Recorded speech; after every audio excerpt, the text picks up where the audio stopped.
fulani na pepo hizi ziko ziko pepo chafu, ziko pepo nzuri. Zetu zilikuwa nzuri tulipokuwa tunazielewa, lakini tusipozielewa tunasema ni mbaya, na hata tumezipandika majina makubwa kama urogi, uchawi na vitu kama hizo. Lakini unapofuatilia katika mila na tamaduni utapata kwamba mambo mengi yalikuwa yanaongoza jamii kwa mwelekeo unaofaa kibinadamu.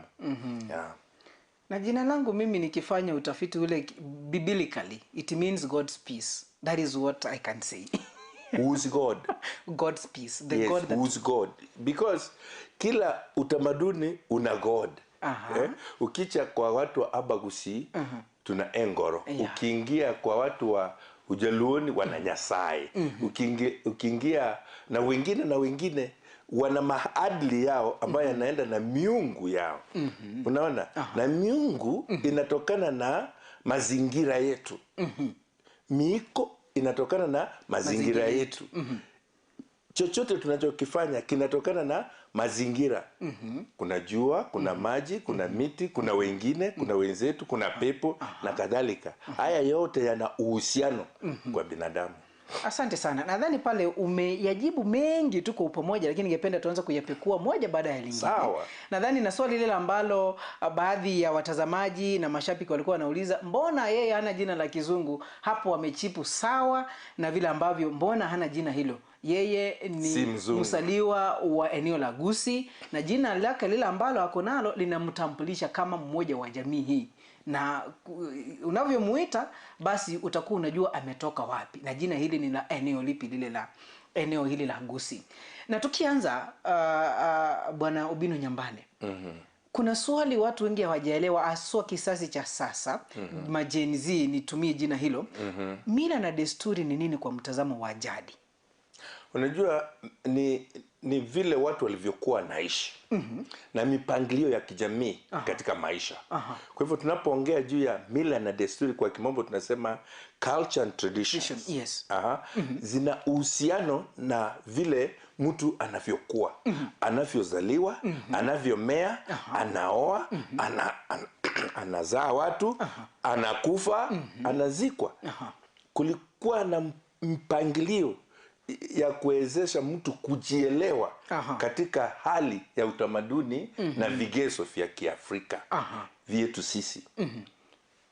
Wakisasa kama wa Gen Z umesema wana tofautiana na utamaduni, lakini hawatauweka kando. Ni kweli. Kwa sababu wamezaliwa na sisi. Kitu wataweka kando ni kwa sababu wameenda shule za kisasa na fikra zao ni za kisasa, mazingira yao yamebadilika. Lakini haya hayabadilishi. Hayabadilishi mambo ya utamaduni na mila. Kuna zile pengine zinabadilika ndio kwa sababu tumegeuzwa na fikra zimebadilika. Lakini vigezo vile ambavyo vinahitajika katika jamii bado viko. Yaani mpende, msipende. Hata kama we ni Mkristo na mimi ni Mkristo ndio, kwa sababu ya kuzaliwa na kulelewa. Lakini ndani ya roho yangu mimi ni Omugusii. Na chochote ninachokifikiria ninafikiria katika hali ya Ekegusii kwanza kabla sijaanza kufikiria katika Kiswahili ama Kiingereza. Kuna mambo ambayo hata siwezi kuyatamka kwa Kiswahili ama Kiingereza, lakini yani ninajua kujieleza vizuri katika lugha ya mama yangu. Ekegusii. Na hapo utajieleza vizuri. Na bila shaka ushaeleza hilo. Na sasa tukiangazia vijana hawa wa Gen Z. Wengi husema kwamba ni wazaliwa ama ukijaribu kufanya ni watu wamelelewa maisha rahisi sana. Ni kweli. Hawana tamaduni, hawana mila. Wazazi wao sisi hatujawaelekeza kimila. Tumewachukua shuleni. They have adopted their environmental aspects. Hata hawajui mila ni nini, tuanzie hapo. Wengi wanaanza kutambua juu ya mila wanapoanza kuingia maisha muhimu sasa. Kwa mfano, ndoa. Ikianza mtu akianza sasa kufikiria anataka kuoa, ndiye anakumbuka kwamba kuoa sio kitu cha mtu binafsi. Katika tamaduni na desturi za Mwafrika, ndoa ni ya kila mtu. Kwa hivyo lazima uhusishe wahusika wote, na jamii ni wahusika. Huwezi kuacha nje. Ukiwaacha nje, basi wewe sio binadamu, kwa sababu utu wa mtu ni watu. Usipokuwa na watu, wewe sio mtu. Sijui kama tunaelewa hapo. So tunapoelewana hivyo, unaona chenzi wako wapi? Unaweza sema sijali, lakini unamuona kanisani. Sijali, ndio huyo na pombe, sijali, lakini mwishoe akitaka sasa maisha serious, anataka kuwa kwake na nguzo ambazo zinamfanya achisikie kama binadamu. Lazima aoe. Na akitaka kuoa vizuri, lazima aende aidha kanisani ama akienda kanisani, kuna part ya desturi ambazo lazima afuate za Kiafrika na Abagusi kwa mfano, alafu ndiye afuate za Kikristo. Iwe ni kanisa la Kikatoliki, iwe ni SDA, iwe ni Pentecost, iwe ni Sita. Elewa kwamba kama ni ndoa kwa mfano, kanisa itafanya yake, mpangilio yake, the spiritual aspect. Naona the guiding aspect. Lakini lazima utoe nini? Mahari. Mahari is a cultural perspective. Mahari ni nguzo ambayo huwezi kuitoa. Hata kama ni kanisa, lazima kanisa unaulizwa kwanza kama umetoa mahari ndio uje kanisani. Why? It is a very serious breach. It is a very serious breach, and it is African concept and perception. Bila hiyo sasa, hiyo sio ndoa. Haitaendelea. Hata muishikanishe kwa kanisa na kwetu kwa mfano katika Abagusi na hujatoa mahari, hiyo sio ndoa. Kwa sababu mtu mwingine atakuja atachukua huyo mwanamke, lakini unaposhikanishwa na mahari, basi hiyo imeshikana. Na unajua in our community we didn't have divorce. Ni kitu ambacho kimekuja siku hizi, ama kimekuja wakati mzungu ameleta. Ni akili mpya ambayo imeletwa Afrika. Ya watu wapi hawa wekundu hapa. Na sasa unaona, kwa uelewa wako wewe, ukitazama kwa mtazamo wako, vijana hao umekutana na wao hapa nyumbani katika tauni yetu, wanaelewa na kudhadhimini mila za jamii zao? In a moment, yani kuna vile hawataki kujihusisha. Lakini wanapoendelea kuwa, ukianza kufuatilia sasa hizi ma WhatsApp groups zenu hizi za vijana, utagundua kwamba wanauliza maswali mengi sana juu ya utamaduni, mila na desturi za watu wetu. Hiyo inakuonyesha nini? Hata social media, hata hizi ma groups zimeanza kuingilia kufanya utafiti katika mila na utamaduni. Haswa zile mila ambazo ni nzuri za kufuatiliwa na vijana. Na hizo ni nyingi kuliko zile mbaya. Na usisahau kwamba tuliongozwa na akili ya mtu mwingine ambaye sio sisi kuwa vile tulivyo. Kwa hivyo wakianza kugundua hivi, unaona the movements of Africanization as we are talking with you ni mingi sana. Ni kweli. Tunataka kujua tulitoka wapi, vipi, na tunaelekea wapi. Kwa sababu maisha ya Mwafrika hayakuwa complicated. Una chakula, una watoto, una ng'ombe ama una mali kidogo, una wake zako. Hiyo ndio raha ya mtu. Hii mambo mengine yote, nyumba, nini, magari, hii ni mambo imeletwa na nani? Na hawa wengine. Naam. Tunapoendelea, mpenzi mtazamaji, utakuwa unazungumza nazi kupitia mitandao yetu ya kijamii. Pale Facebook tupo live, na bila shaka upande ule wa YouTube nako tupo live. Ikiwa kwamba unalo swali la kuuliza kuhusiana na mila, desturi na jinsi ambavyo vijana wa Gen Z wanaishi sasa hivi, na bila shaka hawajafahamu ama wengi hawafahamu zaidi kuhusiana na mila za jamii ambazo wanatoka, utakuwa unazungumza nasi ama unatuma swali lako moja kwa moja, na tutakuwa tunalisoma hapa, na mzee wetu ambaye ni mwalimu Obino Nyambane atatusaidia kufafanua zaidi ili tupate kuelewa. Na bila shaka utatuma ujumbe mfupi kwa nambari 21575. Tunapoendelea mbele, bwana Obino Nyambane, tukiangazia kuna mambo mengi ya kitamaduni ambayo yanaonekana yamepotea zaidi miongoni mwa Gen Z. Kabisa. Ukiangalia ni yapi yale ambayo unaona kwamba hapa kidogo tumepoteza? Na kama tumepoteza, ni kipi kile kifanywe ama ni nini kile kitafanywa kirudi? Uhusiano wa kiutu. Aha. Uhusiano wa kiutu haswa ambao unazingatia na vigezo vyake na mizizi iko katika ndoa na watoto. Tunavyolea watu wa kisasa sivyo vile ambavyo mtu anakuwa. Kwa mfano, mambo na elimu za jamii juu ya ndoa, hiyo ni moja muhimu sana. Juu ya matambiko mbalimbali katika desturi zetu, juu ya vile unavyoishi, kwa mfano vijana wa kiume wanavyoishi na vijana wa kike. Unaona, ili ndio wawe bwana na bibi. Mafunzo haya yalikuwa ni ya umuhimu sana katika tamaduni zetu. Hayapo. Na hapo unajua tumekosa mwelekeo. Na hapo ndio unaona sasa mambo yameanza kuharibika. Kujiunga kijinsia ilikuwa ni kitu muhimu sana kwa mke na mume. Ndio madhara yasiingilie jamii. Na unajua ninaposema jamii hivyo ninamaanisha bibi na bwana. Kwa sababu hawa wakiingiliwa vile yameingia saa hii, utapata kwamba hakuna uhusiano mwema katika uhusiano wa watu. Na bila familia ya mtu mmoja na mke au wake zake, basi hatuna jamii. Kwa hivyo ukiangalia hiyo akili haipo tena. Vijana wa siku hizi hata wengi hawajali juu ya ndoa.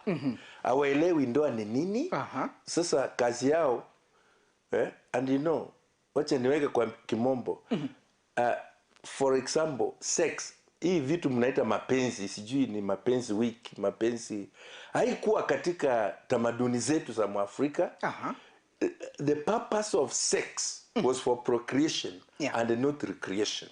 Sasa imekuja ni recreation and not even procreation. Si unaona sasa hapo tofauti ni kubwa sana. Hapo mambo yamebadilika. Mambo yamebadilika kweli. Na ikiendelea hivyo hatuna jamii, hatutakuwa na jamii bora hivi karibuni. Kwa nini? Hatuna mume na mke. Umeanza kuona tabia mbaya ya mtoto msichana anapendana na msichana mwingine. Hiyo tabia imetoka wapi? Hiyo tabia inakuja vile kanisa ilifanya nini? Ilikuja.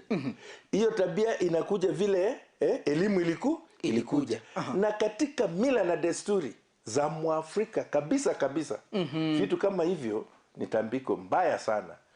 If you are found like in our community to do that, you are excommunicated. Ulikuwa unafukuzwa. Usilete madhambi. Totoletera chitanguche to the homestead. Kwa sababu ukileta hizo zinaanza kuua watu. Yes. Na mtu kama huu maybe akiomba msamaha kwa jamii, ni nini ilikuwa inafanya? Ataombaje msamaha na ameharibu mila? Kuna atatafuta wazee na hiyo ni ngumu. Alafu elewa hivi. Kuna vile utamaduni unajikinga na unajilinda. Wewe unaweza sema Geoffrey amepitwa na wakati. Hiyo mambo mnasema yamepitwa na wakati. Ama Sangi aitrune chingaki. Bibiri hili imepitwa na wakati. But ikikushika, unless uende utafute mbinu za kujikinga kikisi, maombi hayawezi kukusaidia. Conventional medicine haiwezi kukusaidia. Kitu kitakusaidia ni amarongo. Na amarongo inatoka wapi? Inatengenezwa kimila using the cultural traditional spirits. So vitu kama hizo chenzi wataelewa wapi? Lakini itawaua because utamaduni hautabadilika. Wao ndio wanabadilika. Unajua anafanya kosa na there is an instinct inakwambia hiki kitu unafanya ni kosa katika jamii yako. Lakini unaendelea ukipitisha brush kwamba hiyo ni mambo yamepitwa na wakati. The effects come later. Zikianza kukugonga ndio sasa unaanza kuona kumbe ilikuwa ni tendo hili ambalo lilisababisha vifo hivi. Na kuna watu wengi wamekufa kwa sababu ya itikadi na utamaduni ambao hawajazoea kuutumia vile inavyohitajika. Unatusi baba yako katika mila ya Mkisii. Baba yako hata awe nini, uruhusiwi kumrudishia maneno. Muombe, msikizane. Sasa vijana wa siku hizi wanakunywa pombe, anaanza kutusi baba yao. Akitoa neno moja hivi, hilo neno linafanya nini? Linashika. Wewe ni tusi, hata utapata watoto. Au umeona hivyo? Basi utakaa hivyo. And that is all. Unless huyu mzee aongeleshwe na wazee wengine. Huyu kijana aombe msamaha, amotorobe kwa kimila. Hiyo mambo inashika. Hiyo ni tamaduni. Ukisema respect imepitwa na wakati, chinsoni ne megiro. Hapo sasa sitajua unaelekea wapi. Kwa sababu si maombi itakuletea hii. Sio maombi, sio dawa za wazungu. Haya ni mambo ya kienyeji. Na hayawezi pitwa na wakati. Wewe ndio utapita na huo wakati. Hiyo ni mambo ningependa vijana wajue. Kwa hivyo tafuta baba yako, muulize mbinu ambazo ni za kuishi maisha. Unaona chensi wengi hawajatahiri vile inavyohitajika. Wapewe mafunzo na mafundisho ya kuwa na utu na ubinadamu wa watu. Na hilo ni kosa kubwa sana katika generation hii yetu. Ni kama tumepotea. Tusipotafuta njia ya kulenga hawa vijana na tuwafaidi kwa kuwafunza mafunzo ya jamii ni nini, kimila na itikadi na desturi za Mwafrika, tunapoteza generation kabisa. Ni vizuri vile ambavyo umetaja. Na awali kulikuwa na vile ambavyo vijana hawa wanaandaliwa wanapoenda kutahiri na vile ambavyo watakuwa wanaenda chandoni na kufunzwa. Lakini siku hizi unapata msichana anaishi Nairobi, amezaa watoto pale, na watoto wake akitaka kuwapeleka kwenda kutahiri, atatoka na wao, aingie kwa hospitali, aambie nesi ama daktari afanye hiyo kazi. Akimaliza, mtoto akae wodi wiki 2, atamtoa huko, atarudi nyumbani. Unaona uhusiano wowote wa kitendo hicho na maisha? Ukitazama vizuri kidogo kuna kitu hapo ambacho kuna uhusiano. Kwa nini anamchukua tahiri basi? Na anaifanya tu kama kitu cha kawaida. Unajua katika uhusiano wa Mwafrika, hapo ndio jamii inakuja pamoja. To give you blessings. Sasa akienda Nairobi akifanya hivyo, hawa sio watu katika mila. Sasa hawa wamepotea na hawatarekebisha. Kwa sababu hata kuoa huyo mtu kama huyo ataolewa na mtu yeyote. Na mtu yeyote katika mila na tamaduni sio mtu. So hapo hakuna utu. Utanielewa? Na kuelewa vizuri. Kuna vitu hapo sasa mumeharibu vingi. Kwanza yeye mwenyewe katika tamaduni zetu haruhusiwi kutembea na kijana wa kiume akimchukua chandoni. Hapana. Hakumuhema. Hilo sijui kwa Kiingereza ama Kiswahili ni nini.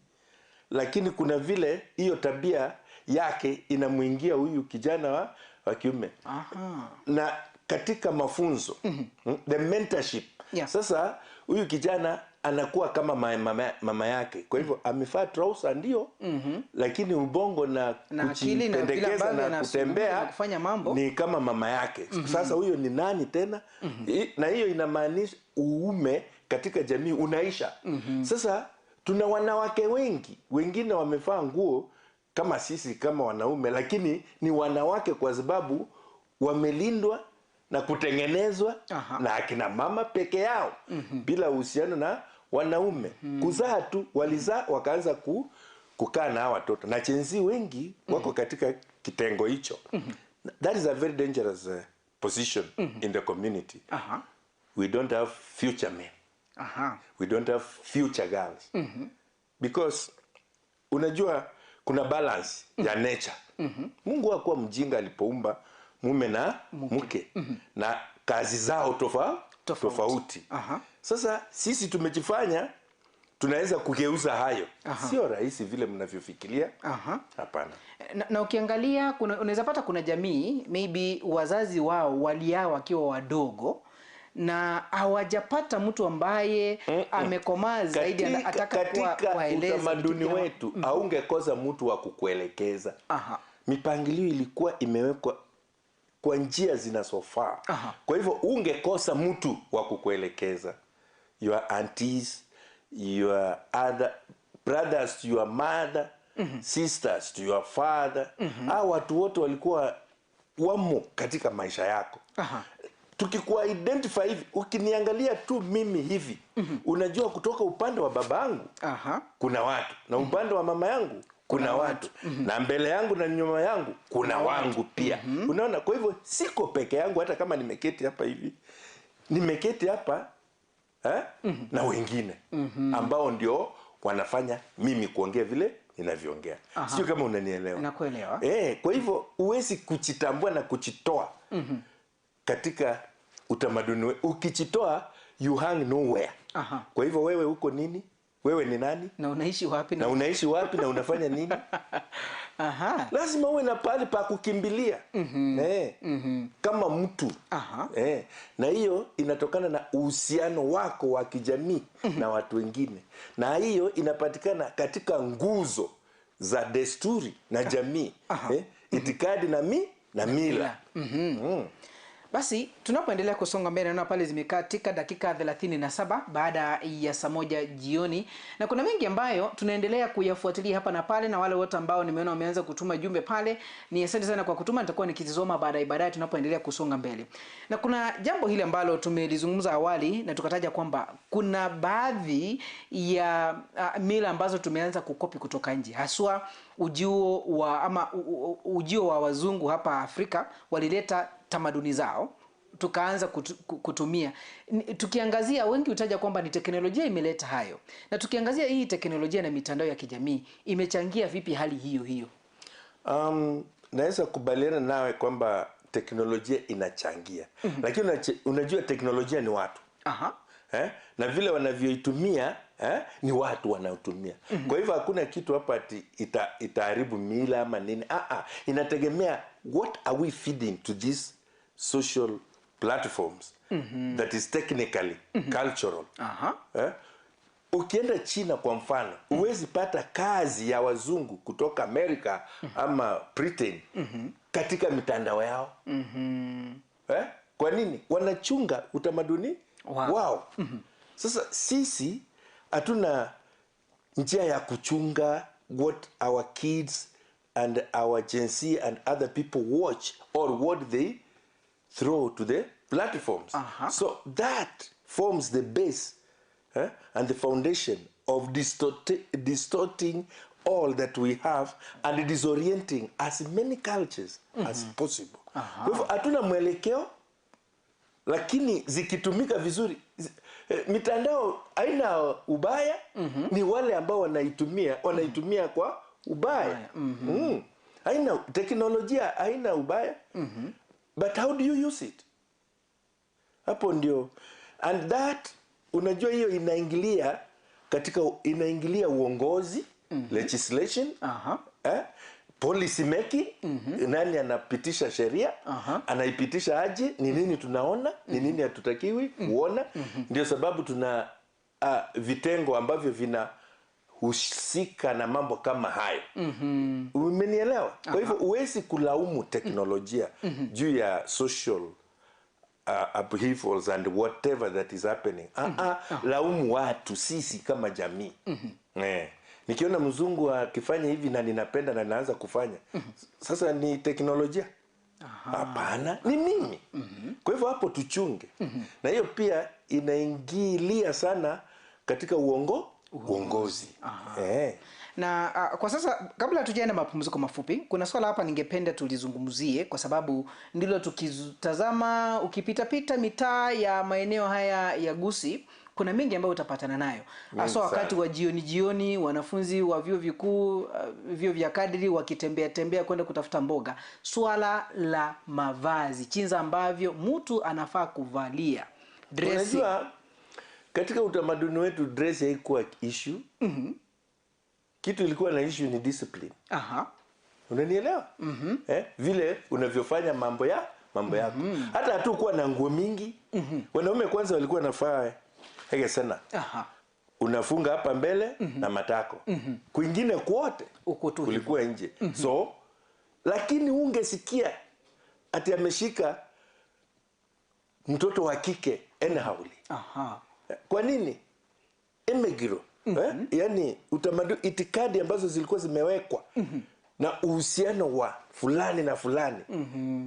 Kulikuwa na heshima kubwa sana kwa utendaji wowote katika kila maisha ya kila siku. Kwa hivyo hata ungetembea bila nguo, hakuna mtu angekuuliza, kwa sababu kuna wakati, kwa mfano makosa imefanyika, ulikuwa unaruhusiwa kwenda kwa miti, unaendewa omotembe, unaenda huko uji bila nguo.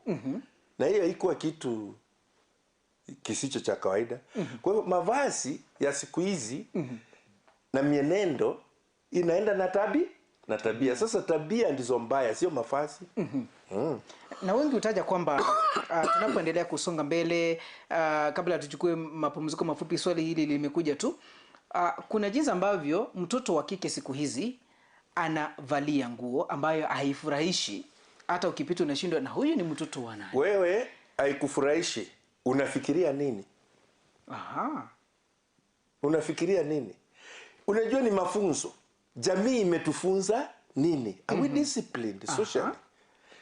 Kitu muhimu hapa ni nguzo za tabia na mafunzo katika jamii. So tukianza kuona mifumo ya maisha kama haya umeyazungumzia, haya yanakuja hivyo kwa sababu hatuchafunza haya mambo vizuri, ili huyu mtoto wa kike aelewe anahitaji kufaa aje. Si hivyo tu, tumeondoa yale mafunzo ambayo yalikuwa yanamletea mtoto wa kike heshima. Tukasema hayo mafunzo yamepitwa na wakati. Hiyo mambo ya kusema yamepitwa na wakati, madhara yake ndio haya sasa mnayaona. Alafu unaanza kufikiria vile unavyofikiria. Na hiyo inaharibu jamii. Sijui kama unanielewa. Nakuelewa na nakupata vizuri jinsi ambavyo umeeleza hapo. Ni swala ambalo tumejitakia sisi wenyewe. Yes. Mpenzi mtazamaji, tunapoendelea, mazungumzo yanaendelea kuwa matamu zaidi na yanatuhusisha sisi wote kwa pamoja ili tuweze kuelewa tamaduni zetu. Wewe uwe Mkalenjin, uwe Mkamba, uwe Masai, uwe Mjaluo, kuna tamaduni na itikadi ambazo zinakuweka za watu wenu jinsi ambavyo wanaishi. Basi tunapoendelea, hebu tupate mapumziko mafupi. Nitakuwa nikirejea tutakuwa tunaingia sehemu ya pili na ya mwisho, kwa kwamba kuna maswali yale ambayo mnaendelea kuyatuma, nitakuwa nikiyauliza hapa moja kwa moja. Na swali lile ambalo tumeuliza, je, unaona jinsi ambavyo vijana wa sasa wanavyoishi na maisha haya, wanafuata desturi na mila za jamii zao? Tukitaja kama ni jamii ya Mogusi, jamii ya Mkalenjin, jamii ya Mkikuyu. Je, unaona vijana hawa wanafuata nyenzo hizo na mila na desturi jinsi ambavyo wanaishi maisha yao kwa sasa? Hebu tupate mapumziko mafupi. Tukirejea tutaendelea na mazungumzo haya, na mgeni wangu ni Mzee Obinno Nyambane ambaye ni Head of State Commendation masuala ya utamaduni eneo hili la mashariki ama magharibi mwa Kenya.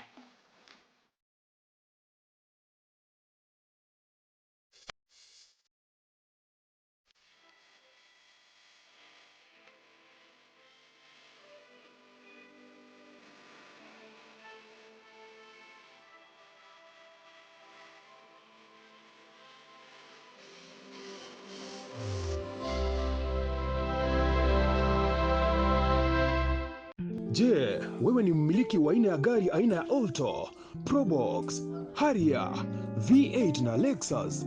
Jipatie brake pads kwa bei nafuu hivi sasa. Vilevile oil filters kwa gari aina ya Toyota na vilevile Subaru.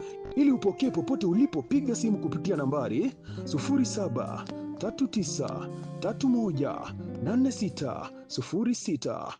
Mteja mpendwa, ni wakati sasa wa kujinyakulia aina ya flash disk kuanzia 8GB, 16GB na vilevile 32GB. Vilevile earphones, wireless headsets, unajipatia wireless microphones tofauti kwa bei nafuu. Yale ambayo unafaa kuyafanya hivi sasa ni kwamba unapiga simu kupitia nambari 0739318606. Yote unayapata kwa bei nafuu popote ulipo.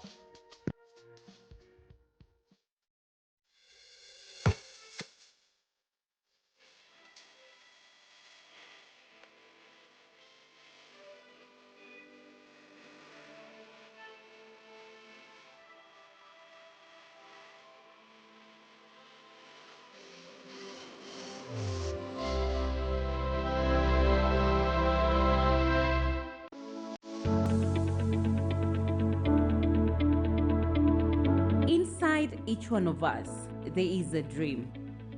The challenge is how to achieve it. This journey will take inspiration, constant motivation, proper supervision, and strong connections. At Kamal Park Training College, we know what makes your dreams come true. Now, all we need to begin in this journey is you. Enroll today in a variety of courses. Choose Kamal Park Training College.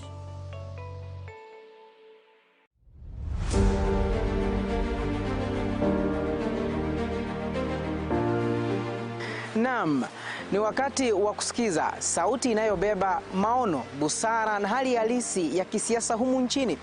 Karibu katika kipindi Sauti ya Uongozi. Hapa tutakuwa tunazungumza na viongozi kujieleza katika hali halisi ya yale ambayo waliahidi kuyafanya, na bila shaka kukupa wewe mtazamaji nafasi ya kuzungumza kama mwananchi wa kawaida kwa yale ambayo waliahidi kuyafanya katika maendeleo humu nchini. But after making the payment, they delete it.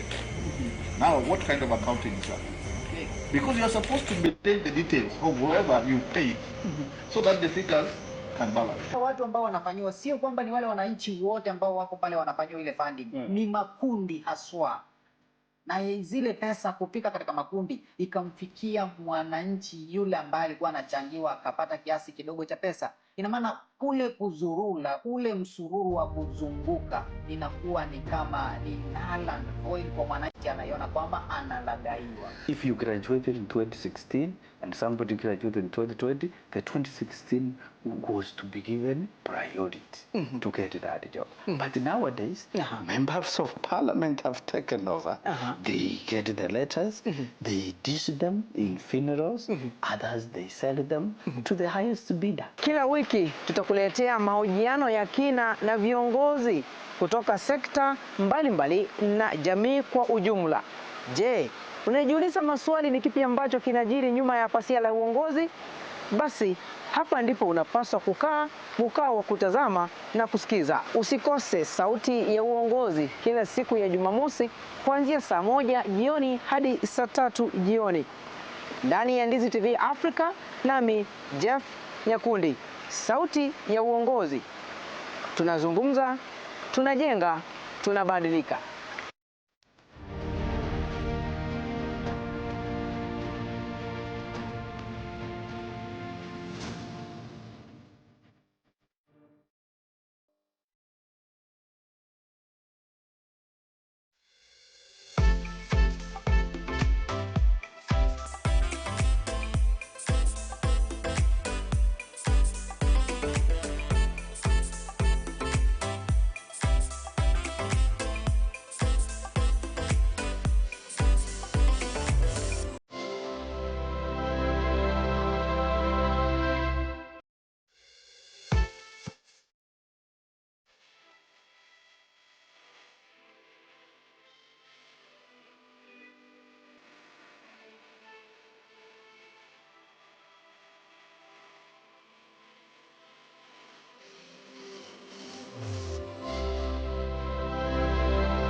Steer your future in the right direction. Safe driving starts here. Camel Park Driving School, now ready to quench your driving thirst. We offer NTSA certified driving lessons for upgrading, beginners, and refreshers.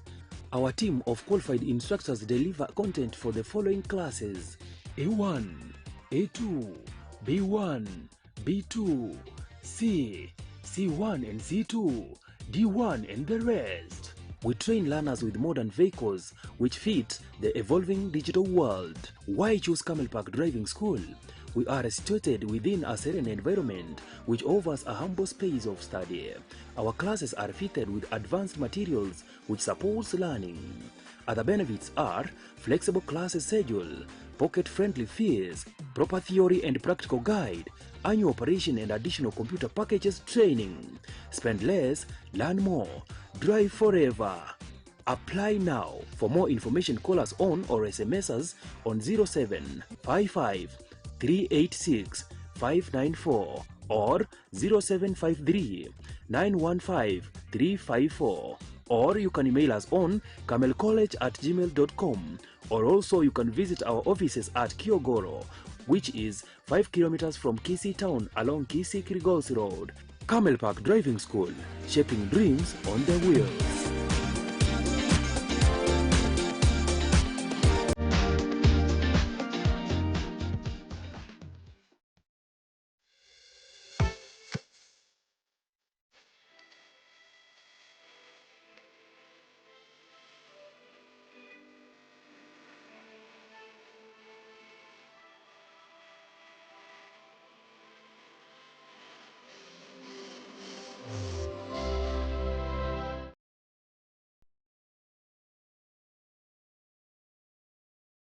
Alright, karibu tena mpenzi mtazamaji, tunapoendelea mbele katika kipindi hiki kikao cha ndizi. Hapa ndipo tunazungumzia masuala yale ambayo yanatuhusu sisi kama jamii, yawe ni ya kisiasa, yawe ni magonjwa, yawe ni masuala ya kijamii. Jinsi ambavyo sasa hivi lile ambalo tunalizungumza, tunaangazia suala la kijamii ambalo ni jinsi ambavyo vijana wa siku hizi, mila, desturi na vijana wa sasa, haswa vijana wa Gen Z. Na awali tumezungumza mengi tu na mzee wetu hapa Bwana Obino Nyambane ametusaidia kuelewa zaidi. Na sijui kama mpenzi mtazamaji, jinsi ambavyo inaendelea kufuatilia, kuna kila ambacho unaona kweli hapa, kuna mahali ambapo tumepotoka, nisitumie jina hilo ama jina hilo hapo. Tumesonga kando, tukaacha mila zetu na desturi, tukaanza kufuata za wengine, na wengine nao wako na zao. Lakini kuna swali hapa, tukianza tena mazungumzo haya na wale watu ambao wanafuatilia katika mitandao yetu ya kijamii pale YouTube na Facebook, tupo live, na SMS namba yetu ni 21575. Na kuna swali hapa ambalo limetumwa, na huyu anauliza swala hili linahusiana na mambo ya kuhamia, na nimefuatilia vizuri sana kwamba mzee Nyambane amezungumza sana kuhusiana na jinsi ambavyo tunafaa kuweka maadili na kulinda mila zetu. Nimehama ama nimetoka Kenya, nikatoka Afrika, nikatoka Kisii, nikatoka Ujaluoni, nimehamia nchi geni, tuseme Marekani ama Ulaya, naishi pale. Na nikishaishi hapa Ulaya, nimepata cheti cha kuniruhusu niishi pale milele. Familia yangu nimeoa, ni mke wangu either nimeoa huko ama nimeoa hapa Kenya, tukaenda naye pale. Lakini sasa imefika wakati nimeaga dunia, nafaa kufanya nini? Lazima nije nyumbani. Namba 2, hizi mila zote za kufunza watoto kwenda chandoni, wamekuwa wakubwa, na naona it's very expensive kumtoa huko kumleta hapa, aje kutahiriwa tena arudi apewe yale mafunzo. Na kumbuka hapo ngambo kuna watu wengi hawafuatilii tamaduni na mila zao, ni wachache tu utapata. Tutumie tu mfano jamii ya Omugusi. Si rahisi upate Mkisi ambaye anaishi Marekani watoto wake wanajua lugha ya nyumbani ukilinganisha na jamii zingine. Nadhani kwamba unaweza jibu hilo sasa kwa namna hiyo.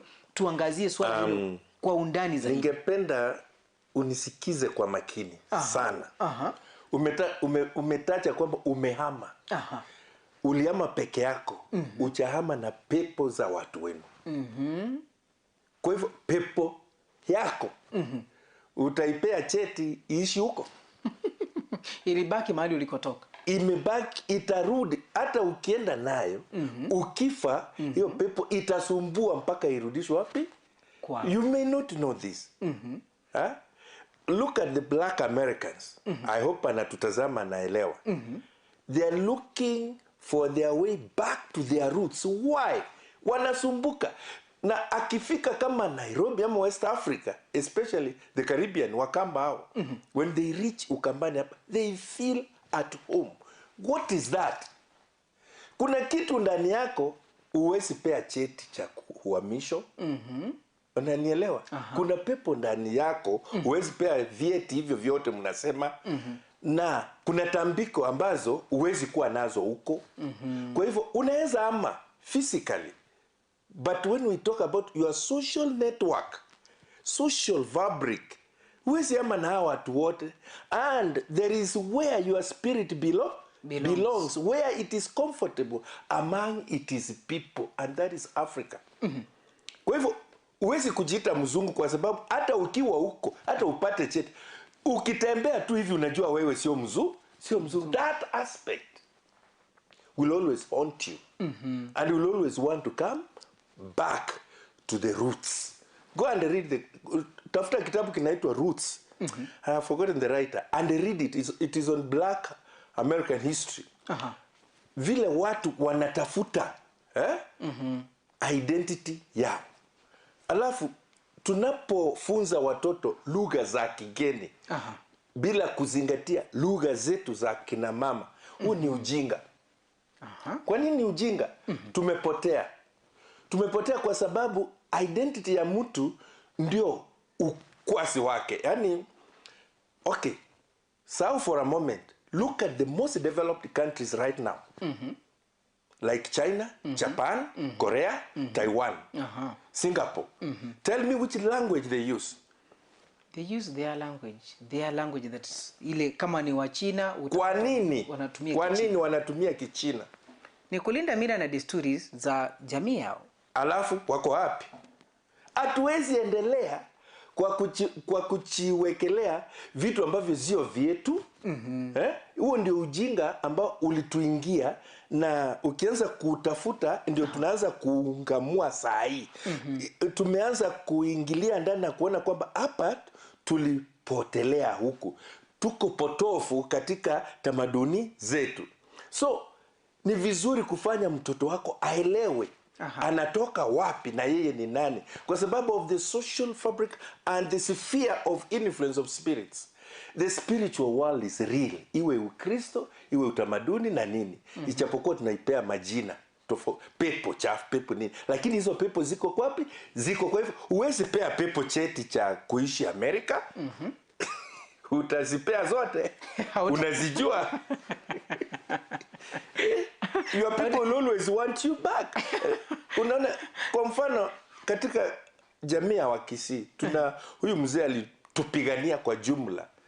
Kwa wazungu walipoanza kututesa, kuchukua ng'ombe zetu na kufanya mambo ambayo hayakuwa mazuri. Kwa sababu ya ukali wake wakamkata kichwa wakachukua. Unajua kuna uhusiano wa vitushi ambavyo vinatendeka haswa kisiasa katika jamii yetu, ambavyo vinaenda huo mlengo, kwa sababu najua alikuwa anapigania sisi kwa jumla. Na hatujawahi kumfikiria. We can never be settled completely bila hiyo kichwa kurudi. Yeah, that spirit inasumbua. Itasumbua until irudi, izikwe kutamaduni, ndio Wakisii watulie. But remember, we are a very bright community, very bright. Yeah. Alright, tunapoendelea kusonga mbele, ikiwa kwamba unajua si kama nimejibu hiyo jamaa, lakini aelewe kwamba lugha yako ya mama ni kigezo muhimu sana, ni kipengele muhimu katika maisha yako. Na kuchifanya atu ujui ama uelewi lugha yako, your identity, huo ni ujinga wa kisasa. Si tunaona kwamba wengi, tuseme mimi nimetoka eneo hili la Gusii nimeelekea pale Marekani ama UK, miaka 2-3 ukinipigia simu nitakwambia nasikia Kikisii lakini siwezi nikazungumza, ili hali nimelelewa hapa miaka yangu yote. Na hilo ndilo jambo ambalo tumekuwa tukiliona kwa watu wengi. Hayo ni maisha potofu. Kwa ufupi, hayo ni maisha potofu ambayo hayana mwelekeo tunapoangalia nguzo za ujenzi wa itikadi na desturi na mila za utamaduni wetu. Na basi tunapoendelea kushirikiana nanyi, kuwashirikisha katika mazungumzo, kurasa zetu zote pale tupo live, haswa ukurasa wa Facebook au na bila shaka YouTube utapata kama Ndizi TV Africa. Tupo live pale na utakuwa unazungumza nasi ukiuliza swali lolote lile kuhusiana na hiki ambacho tunazungumzia, ikiwa kwamba ni mila, desturi na vijana wa sasa. Na tunapoendelea kuna maswali mengi tu hapa. Kama lingine, huyu anaitwa Dadie Piso anasema kwamba je, mila zote zinafaa kubaki au zingine zinapaswa kubadilishwa? Inategemea, na kubadilishwa kwa mila ilikuwa ina uhusiano na wazee wa jamii husika. Kwa mfano tunapozungumzia kutairi ama kwenda chandoni kwa mtu, kama tunataka kubadilisha hiyo ndio ionekane ya kisasa, bado tungetafuta njia ya kuibadilisha, lakini ibaki na yale mafunzo ambayo ilikuwa inafunza, ambayo yanaendeleza ujamii, utu wa itikadi zetu. Sijui kama unanielewa. Sasa kwa hivyo ukibadilisha, ulete sheria za kuachana na hizo mila bila kuelezea wahusika wenyewe jamii, basi unapoteza yale ambayo ni vigezo muhimu vinavyoweka hizi nguzo pamoja. Kwa hivyo jamii inasambaratika. Kwa hivyo kuna usambaratifu wingi sana katika mambo ya jamii, kuuliza hii ni mzuri, hii ni mbaya. Sasa kuna mchanganyiko maalum wa tamaduni na itikadi za watu tofauti zinagongana. Spirits are knocking all over, so there is no comfort zone katika mila na utamaduni za watu. Kuna mwingine hapa anaitwa Ondari, swali lake ni hili: niko Nairobi na nimepata mke ama msichana, tumependana, tumeoana, nimemuleta kwetu kwanza kabla ya kwenda kwao. Je, nimefanya kosa kulingana na mila na desturi za Omogusi?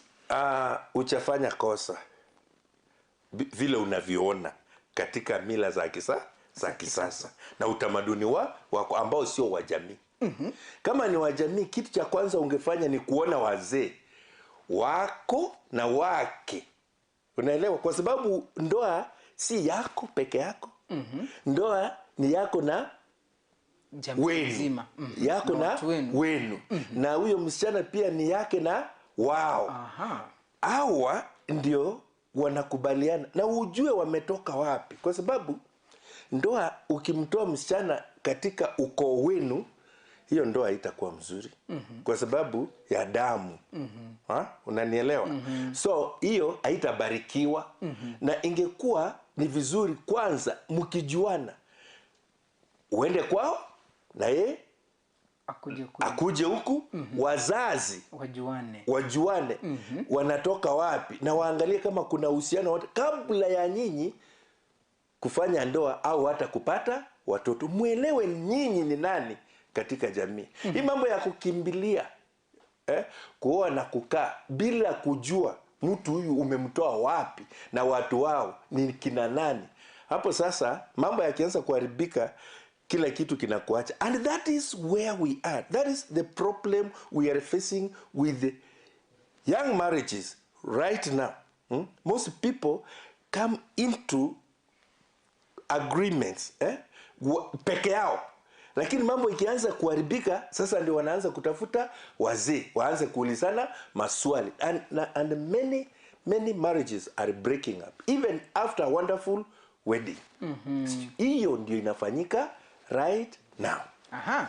Swali lingine hapa, huyu anasema kwamba anaitwa Minyoya Umbu, ni jina la utani amejiba pale. Anasema kwamba je, sisi kama Gen Z tuna haki ya kuunda utamaduni mpya wetu ule ambao tunaona kwamba unatufaa?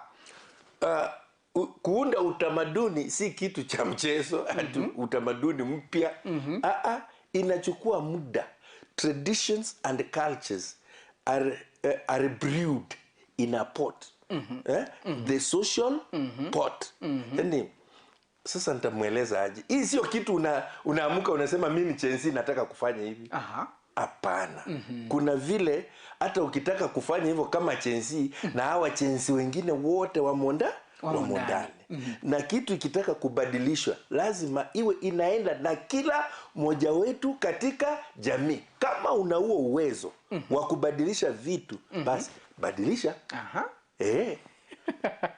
Swali lingine hapa, huyu anasema kwamba anaitwa Lydia. Swali lake ni kwamba mimi natoka katika jamii ya Omugusi, lakini nimepata mume kutoka jamii ya Mkamba ama jamii ya Mkikuyu ama jamii ya Mkalenjin. Tamaduni zao na zetu kidogo azioani chila ambavyo tunafaa kuendana. Ni makosa kuolewa katika jamii hiyo? Hakuna kosa kuolewa katika jamii yoyote, ichapokuwa ikifika wakati wa tamaduni, nani ameolewa, nani ameoa, ule ambaye ameoa tamaduni zake zinafuatwa. So tuseme kijana wa kiume kutoka jamii ya Omugusi ameoa kutoka jamii ya Wakalenjin, basi tamaduni za Omugusi ndizo zitafuatwa katika harusi yao na katika itikadi zao na miko yote ambao watatenda. Tambiko, kila tambiko ambao watafanya itakuwa katika mila za Kikisii. Wale watakuja na mila zao kidogo za kumshindikisha ili apate malezi, waingize yule uhusiano. Unaona, uhusiano ukiwa wakitoka hivi wanatoka na yao yote, huyu tena, huyu msichana si Mkale tena, amekuwa Mkisii. Elewa hivyo. Hata iwe Western kwa mfano, tuchukue msichana huko tumlete kwetu, tabia ya kula kuku kwao hakuna, tutaachana na hiyo, kwa sababu hiyo si tamaduni na itikadi zetu. Kula kuku ni ndege na ni ndogo sana kwa jamii. Watu wetu wanahitaji kula mbuzi. Wachache kabisa, watu 5 wanamaliza mbuzi. Na mbuzi, parts za mbuzi zinajulikana, hii ni ya mzee, hii part ni ya bibi mkubwa, hii ni ya kambuzi kameisha. Watu wa uhusiano muhimu kama watu wa ndoa, wale ambao mnatengeneza that bridge of marriage, ni watu walikuwa wanashikiliwa katika hali ya juu kiheshima na kadhalika. Kwa hivyo sio mambo ya kuchezea, hatutabadilisha ulete utamaduni mpya wa kichenzi juu ya ndoa na vitu kama hivyo, haitawezekana. Alright. Kuna mwingine hapa, ni nambari tu ya simu naona pale imeisha na 88. Anauliza hivi, hata wazee wanapatiwa pesa mwezi mmoja wakati mwingine hawapati. Sijaelewa ni kipi kile ambacho anamaanisha pale. Nadhani kwamba alikuwa anahusisha hili na lile ambalo tulizungumza kwamba siku hizi watu kulipa mahari katika jamii nyingi wamebadilisha hilo. Hilo ni tendo potofu.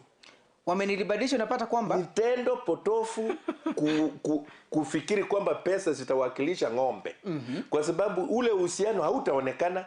Pesa, kila mtu akitoa pesa, sasa hapo kuna uhusiano gani? Mahari ilikuwa muhimu kwa sababu ile ng'ombe ikifika hapa, imeweka katika hili jozi letu hapa, ni muhimu sana kuitazama, inaleta uhusiano fulani. Nafikiri nimekuzungumzia kwamba kuna vitu ambavyo hata hatuwezi kuelezea, vinafanya uchihisi kwa namna fulani ukiwa pahali fulani. Pesa kila mtu anayo, lakini ukiona ng'ombe ya uhusiano na pesa ya uhusiano, ni kipi cha mwafaka? Ng'ombe. Alafu kuna umuhimu watu toa ng'ombe hata kama ni moja, lakini ya kuweka ule uhusiano pamoja. Na kuna umuhimu wa kufuatilia nyenzo hizo za utamaduni. Tukitumia pesa, hiyo ni biashara. Na ndoa si biashara. Mkifanyisha ndoa biashara, mambo yanabadilika. No wonder so many marriages where money is being used as a mode of bridge instead of cows and such. Instead of dowry. Najua dowry sio deni. Dowry, mahari ni kitu ambacho kinaleta a bridge between families. Uhusiano, kuleta uhusiano mwafaka katika jamii na ukoo fulani na ukoo fulani. Sio kitu cha kuchezewa. So ukireplace mahari na pesa, umeleta biashara. Umeweka biashara katika ndoa. Na ukiweka biashara inaweza kuwa ama iharibike.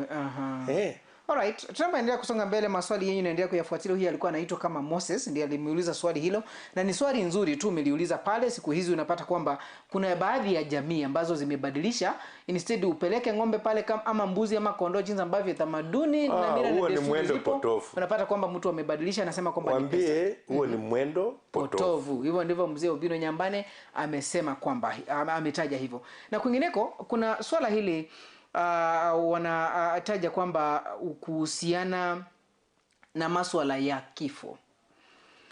Kuna matambiko huwa yanafanywa tofauti kufuatia ni chinza vipi mtu ameaga dunia. Kuna mtu atagonjeka aende hospitali, amelazwa hospitalini akufe.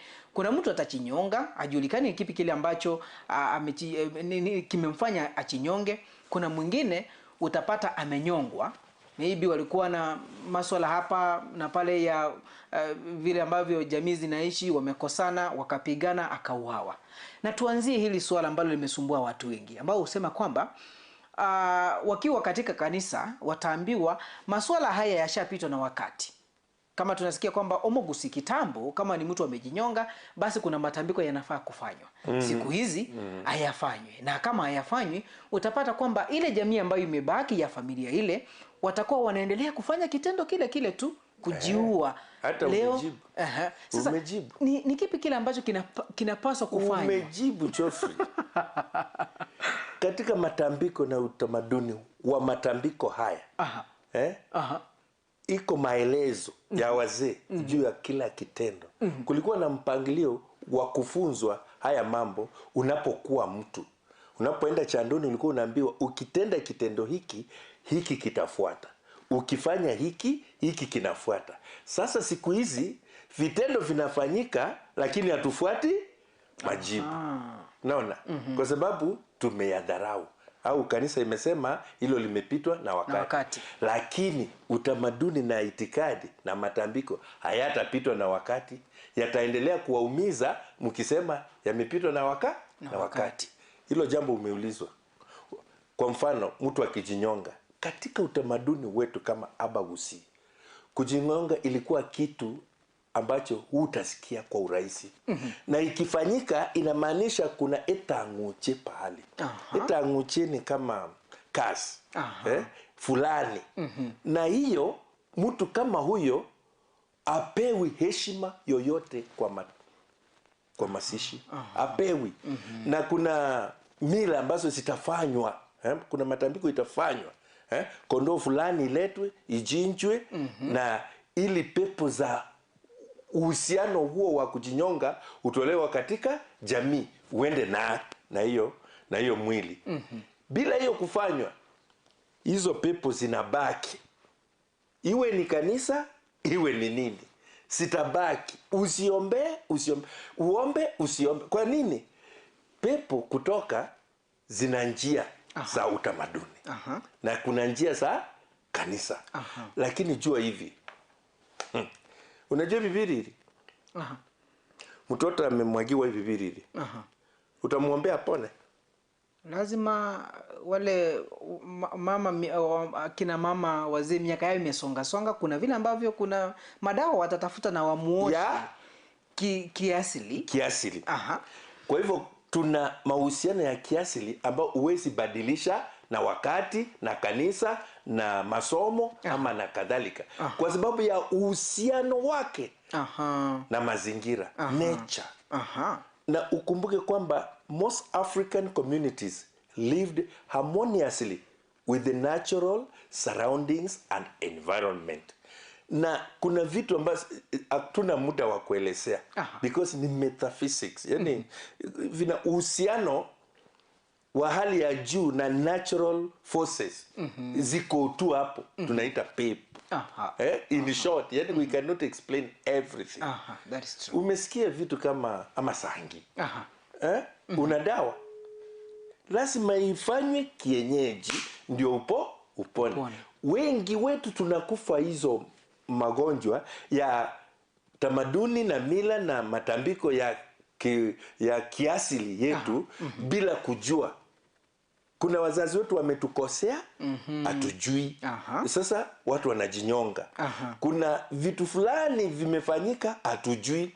Na tunaenda kanisa tunaassume hiyo imepitwa na wakati, lakini tunaendelea kukufa na tunasema tumerogwa, tumechiroga. Na yale ambayo tumeyafanya against the community wishes. Wow. I think hilo limeeleweka vizuri kwa wale wote ambao wanaendelea kufuatilia. Na sasa swali lingine hapa, kuna huyu anajiita Clinton. Anauliza, sasa wazee na vijana wanawezaje kushirikiana kulinda utamaduni? Sasa tumeharibu. Tufanye nini? Wazee wanahitaji kuwa na uhusiano bora na watoto wao.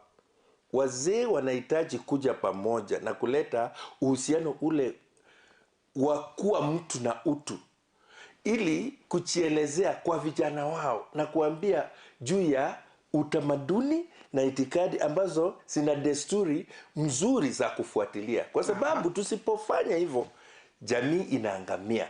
Tupende, tusipende. Yale ambayo tunayaona yanafanyika, watu wanauana ovyo juu ya mashamba. Kitambo mambo haya yakuwa, lakini yanakuwa kwa sababu kuna vitu ambavyo hatufuati katika itikadi na utamaduni wetu. Kwa sababu kama ni mzee alikuwa na nyumba yake, alikuwa anajua bibi zangu ni fulani, shamba lake anagawia mabibi zake.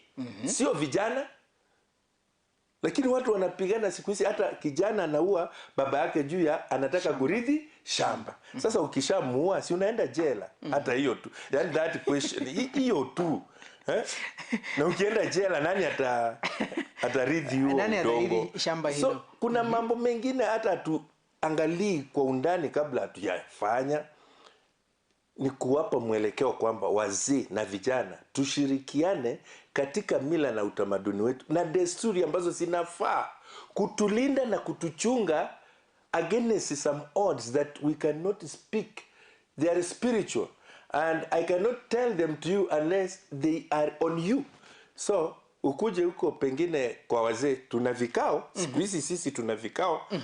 Ukikuja Humphreys Kiunganyo Culture Organization, tumeunda jamii ya wazee na tunafunza wale wanataka kujua, and the people are paying to be members and people are paying to listen to us. Tunawaelekeza yale ambayo yanaharibika katika jamii. Kuna mengi yameharibika katika urithi, katika ndoa, katika magonjwa. Na unajua magonjwa yakuwa mengi katika jamii yetu. Magonjwa yameletwa na vituko ambavyo tunafanya. Kama kwa mfano incest, kuoa ndani ya ukoo. Hiyo inaleta magonjwa mengi. Na kulikuwa na mbinu za kuyaondoa magonjwa kama, like I can give you an example of autism. Autism in our community was not there. Imekuja na incest. Na there was a way it was treated. You can talk medically, you can talk whatever, but when we have done research in the cultural perspectives, we understand it better. Na singekuwa zinafuatwa, hawa watoto wangekuwa vizuri. Wanakuwa vizuri haraka sana. Yeah. Alright. Naona kwamba muda wetu unaendelea kuyoyoma pale na dakika zetu tunazo hapa ni kidogo sana ili tuweze kutamatisha kipindi.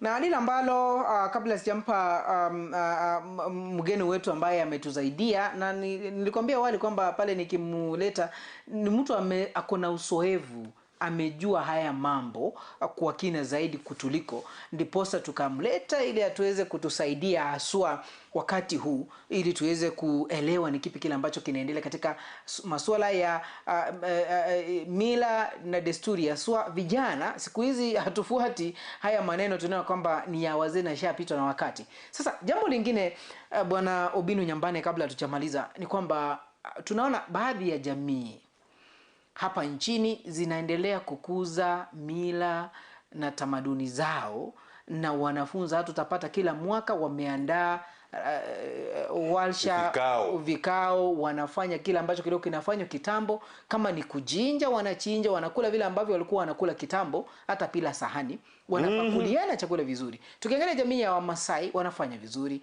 the Ma community. Tukiangazia upande wa Wajaluo, mwaka uliopita Disemba walikuwa na wiki nzima ya kuonyesha tamaduni zao. We were there.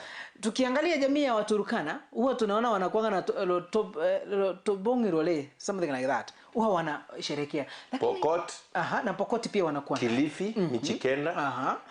Kila pale Lakini tukiangalia jamii yetu ya Omugusi kwa ujumla, tunaona kwamba hatujafanya vizuri. Jamii yetu ya Omugusi tunapenda kupokea wageni haraka kuliko kuchifikiria.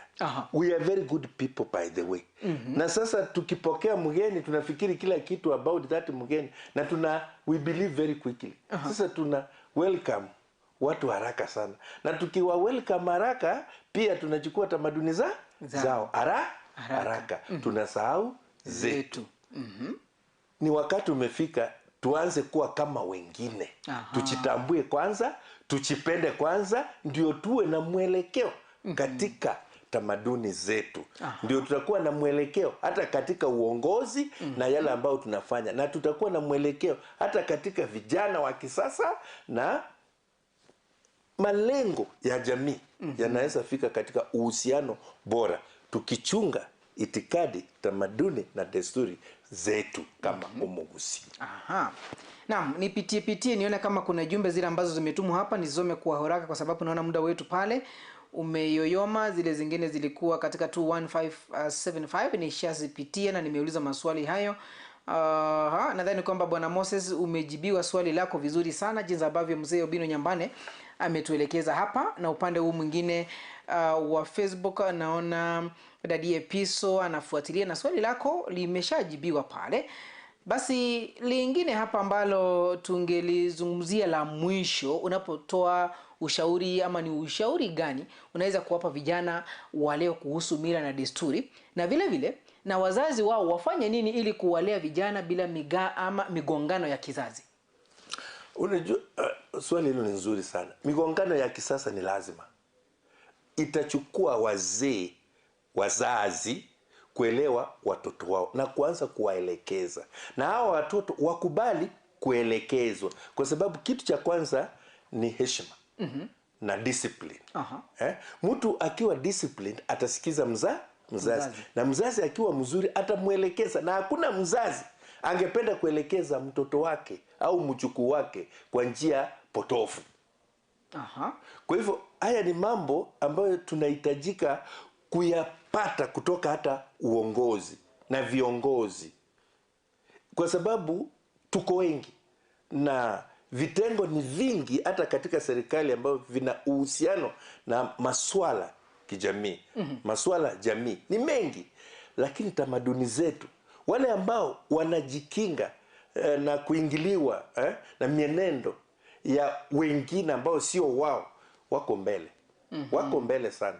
Lakini wale ambao kama sisi, kama Abagusi, ambao tunapenda kukaribisha kila kitu bila kuchunchuka. Sasa kila kitu imetuingilia, tunaona hata vitu vyetu havifanyi, which is very wrong. Tuanche, tuchipende kwanza, ndio tupende na kuenda nje, na tutapendwa zaidi. Kwa hivyo mila na utamaduni, itikadi, desturi, mihiko na matambiko ya watu wetu ni lazima muyatazame na mtazamo mpya, na tumeunda vikundi vya wazee kujaribu kuleta haya. Kwa hivyo katika vikao vyetu Mwanyagitinge Heritage Council, katika vikao vyetu Kionganyo Culture Organization, katika vikao vyetu Humphreys Conversation, International Conversation on Our Culture from Diaspora and Everywhere, tunataka huo uhusiano ushikiliwe ili tuweze angalau kuelezea yale ya umuhimu katika jamii na yale ambao yamefanya watu wengine wanakufa bila kujua. By the way, we are even requesting katika KTRH kwa mfano kuwe na kitengo na room ya kuwekwa mtu wa utamaduni, hata madawa ya kiasili. Ili ndo maiko sinu musira kusininki oliorwe umanywe, because that is part of the sickness in our community. Metese mwenye wetu iko tuweleta kutuara umonto or related with herbal medicine emeteye ito. That is not the alternative. That is who we are. Na hapo kuna majibu mengi sana katika hospitali.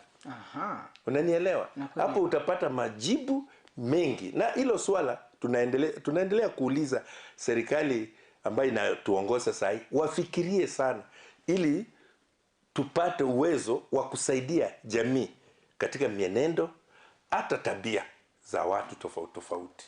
Wawe vijana, wawe wazee. Sio vijana tu wamepotoka. Wazee, kuna wazee ambao wamepotoka sana. Na ni wazee wenye uzito katika jamii. Na sasa unashtuka kwamba wanafanya kitendo ambacho ni cha aibu kwa jamii. Kwa hivyo vitu kama hivyo tunataka kuondoa kwa jamii yetu. Hayo ndio malengo. Yeah. Alright. Nadhani kwamba umeelewa zaidi na wale ambao watakuwa wanafuatilia baadaye, kwa sababu matangazo ama kipindi hiki kinapeperushwa moja kwa moja kupitia mitandao yetu ya kijamii pale YouTube na Facebook, na kitakuwa pale kwa muda zaidi hata milele. Wengine wakitaka kuangazia watapata. Naam, na sijui kama Bwana Obino Nyambane kuna jambo lolote ambalo uko nalo la kuzungumza la mwisho tunapofika tamati. La mwisho kwamba titi la mama litamu ngawa la umbwa. Namaanisha nini? Namaanisha kwamba tujivunie utamaduni wetu, na tuanze kwa kujivunia lugha yetu, kwa kuitwa majina yetu. Tuwe na uhusiano na sisi. Tuwe na uhusiano na sisi, sio na wale. Tuchipendekeze, tusipendekezwe. Tuchipende, tupendwe. Tusipende bila kupendwa. Hapo tunapotoka. Kwa sababu hata kutokana na mazungumzo umeelewa ninachosema. Tenda utendapotendo liwe tendo la hekima. Linaloambana na mienendo na tabia zako ili kutufurahisha kama jamii. Kwa sababu yale ambayo tunafanya, effects, madhara ni kwetu sisi. Hilo ndio ningependa kuongelea. Shukran sana, na tunashukuru zaidi, na hakika leo tunafika tamati kwa kipindi chetu siku hii ya leo, lakini nikueleze kwamba kuna mengi ambayo tumejifunza kuwa mila na desturi si kikwazo kwa maendeleo, bali ni mizizi inayotutambulisha sisi ni akina nani, ni wapi tunatoka, na ni sisi ni nani haswa. Tunashukuru sana mzee Mwalimu Obino Nyambane kwa hekima na mchango wako mkubwa haswa katika kipindi hiki cha leo, na asante pia wewe mtazamaji ambaye umekuwa ukifuatilia Ndizi TV Africa. Jina langu mie ni Jeff Nyakundi, nami nitaja kwamba ni Nyakundi Morara.